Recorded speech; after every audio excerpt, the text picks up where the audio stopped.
It's another round of these are not facts, they're just things you made up to justify your feelings. Whenever I talk on the stats, someone always tells me we can't trust the stats because men underreport, but guess what? Women also severely underreport.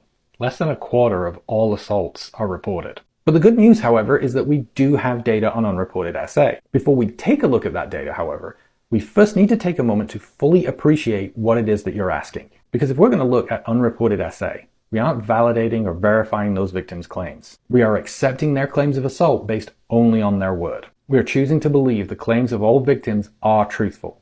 All men and all women. Now the data comes from the NASVS, which deals not with reported crime, but is instead an anonymous survey of individuals talking about their history of victimization. And because some definitions are indeed gendered, we're going to include all forms of contact SV, a combined measure that includes grape, MTP, coercion, and unwanted contact such as groping. And when we total up that data, we can see that men make up about 30% of victims, which is higher than the typically quoted 10 to 15%. So we're definitely correcting some of that underreporting, though it is still likely that some victims aren't comfortable disclosing even to an anonymous survey. The 49 million male victims here represent about 30% of the 166 million men in the US. Women, however, contrary to your claim, still make up the vast majority of victims, almost 70%, and that 113 million represents 2/3 of the 169 million women in the US. Put another way, 3 out of every 10 men and 7 out of every 10 women report some form of contact SB in their lifetime.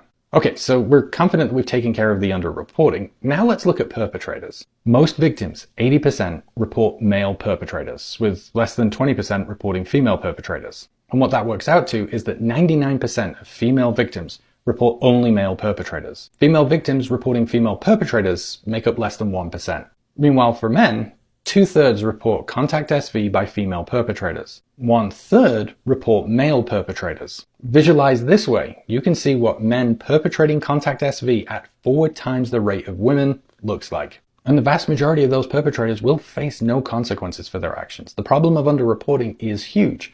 Reported cases are just the tip of the iceberg. But even those that are reported, the bar for conviction is set so high that very few will see their perpetrators convicted, less than 3%, which is among the lowest rates for any violent crime. Because prevailing social attitudes are to disbelieve victims, to avoid calling this out for what it is, and to consistently deflect, all to provide a smokescreen, so that the vast majority of perpetrators, who are men, not only don't have to face consequences for their violent behavior, but don't even have to recognize it's a problem.